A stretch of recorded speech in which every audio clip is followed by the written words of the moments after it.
betrayal cuts deeper than any blade. It does not come from enemies we already expect to harm us, but from the people we once trusted, from those we let into our inner circle. That's why it hurts so much, because it carries the weight of broken loyalty, of shattered bonds, of promises that turned into lies. And yet, in Stoic philosophy, the betrayal itself is not what defines you. What defines you is your response. They thought hurting you would crush your spirit. They thought taking from you would leave you powerless. They thought walking away would leave you crawling after them, desperate and defeated. What they didn't realize is that betrayal often destroys the betrayer first. For when you stand in silence, when you refuse to descend into their chaos, when you keep your dignity intact, you strip them of their victory. Life has a quiet way of settling the score. The harm they intended circles back to them. Their relationships weaken. Their reputation crumbles. The guilt follows them like a shadow. Marcus Aurelius once wrote, "The best revenge is not to be like your enemy. You don't need to expose them. You don't need revenge. You only need to keep moving forward, to rise, to thrive, to build a life so strong it cannot be touched. And soon, they will learn that betraying you didn't ruin your life, it ruined theirs." Betrayal is not just an attack. It is a mirror that reveals who people truly are. When someone chooses to lie, cheat, manipulate, or abandon, they reveal far more about their character than about yours. The Stoics teach us that external actions are beyond our control. What belongs to us is our judgment, our choice, our ability to remain calm in the storm. Imagine a friend who speaks ill of you behind your back. At first, the anger rises. You feel that sting in your chest. But pause for a moment.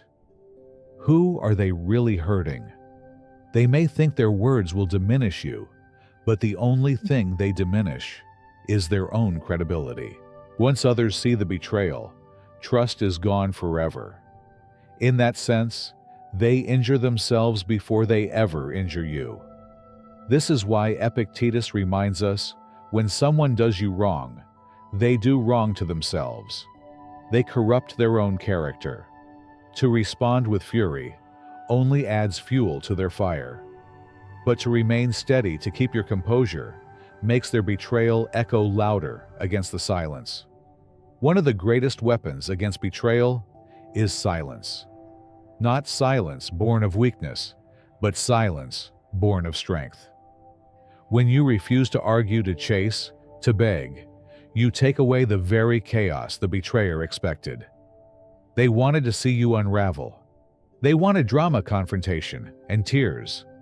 Instead, they find emptiness.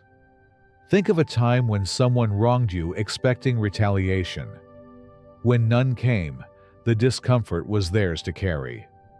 They replayed their actions in their minds, questioning how you could remain so calm.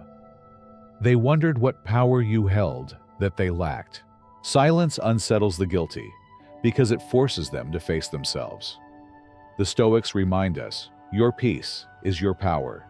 By keeping it, you deny them entry into your inner life. Marcus Aurelius put it simply, the best answer to anger is silence. In silence, you reclaim your dignity. In silence, you reveal their betrayal for what it truly is. Weakness disguised as strength. Betrayal carries invisible consequences for the betrayer. At first, it may look as if they won. They walked away smiling, thinking they broke you. But time reveals the deeper truth. Guilt is not an emotion easily silenced. It follows them into every room, lurks. Behind every laugh, interrupts their sleep. Their relationships begin to crumble. Why? Because those who betray once are often suspected of betraying again. Friends hesitate to trust them. Partners doubt them. Their circle shrinks, and the isolation grows. This is life's quiet justice, No need for you to act, no need for revenge. The very act of betrayal carries its own punishment. In the end, they lose more than they ever imagined. Not just your trust, but the respect of others, the peace of their conscience, and the stability of their future. As Seneca once wrote, "Every guilty person is his own hangman." Their punishment is already underway. But what about you? What becomes of the betrayed? Here lies the hidden gift. Betrayal, while painful, is also a forge. It burns, it reshapes it, refines. It forces you to discover resilience you didn't know you had. Many people who have been betrayed will tell you this. The moment they were abandoned was the moment they began to grow. They started building careers, friendships, lives that were stronger than before. Why? Because the betrayal stripped away illusions. It showed them who truly belonged in their life and who never deserved a place. Stoic philosophy teaches us not to waste energy trying to change what is outside our control. Instead, focus on what lies within. You cannot stop someone from betraying you, but you can choose to rise, to build, to grow. Betrayal then becomes not an end, but a beginning. The first step into a life rebuilt on truth and strength. It is tempting to seek revenge, to prove to them, to the world, that you are not weak. But revenge traps you in the same cycle as the betrayer. It keeps you tied to their actions, chained to their choices.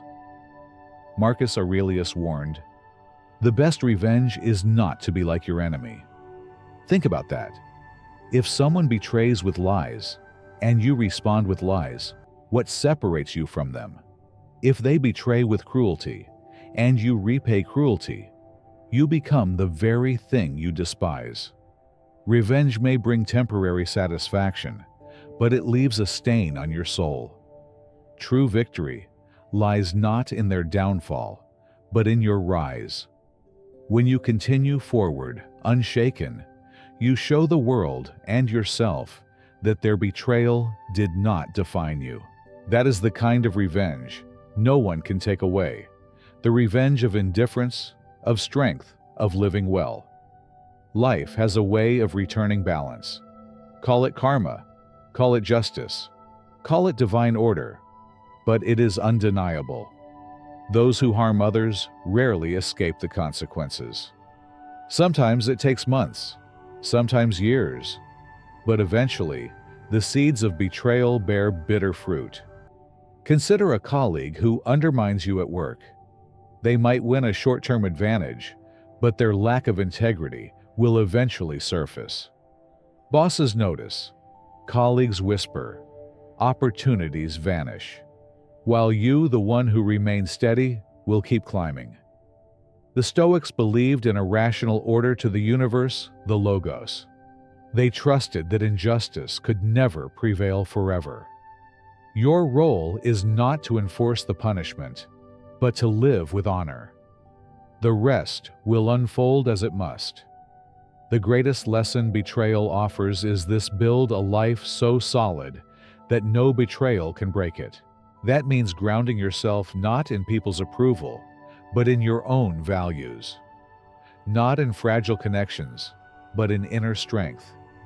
When someone betrays you, they take themselves out of your story. They may believe they harmed you, but in truth, they only freed you. Freed you from false friends, from illusions, from chains you didn't realize you carried. You rise, you grow, you thrive. And as you do, their betrayal becomes irrelevant. They are stuck in the past, while you are writing a future they can't touch. That is the ultimate Stoic victory. Not revenge, not exposure, but the quiet triumph of a life lived with resilience, wisdom, and dignity.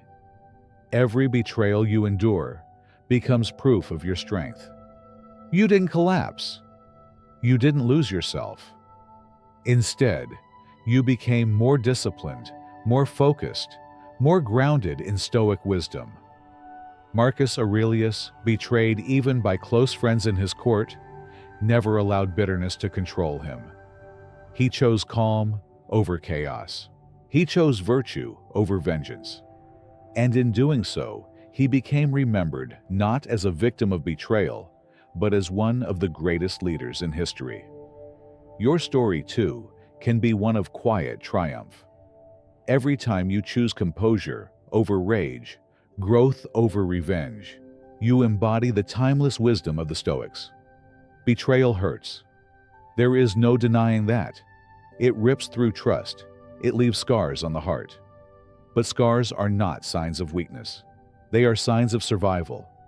They remind you that you endured, that you kept standing, that you refused to be defined by someone else's cruelty. In Stoic philosophy, the betrayal itself is never the final word. Your response is, you can choose to stay stuck in anger, or you can choose to rise. You can waste years plotting revenge, or you can use that energy to build a life that no betrayer can ever touch. Remember this: betraying, you did not ruin your life. It ruined theirs. Their relationships weaken, their peace dissolves, their future crumbles under the weight of their own actions. Meanwhile, you grow, you thrive, you move forward. So hold your peace, guard your dignity, live with strength. And when time has revealed the truth, let the silence speak for itself. If this message resonated with you, share your thoughts in the comments and subscribe for more timeless Stoic wisdom. See you in the next video.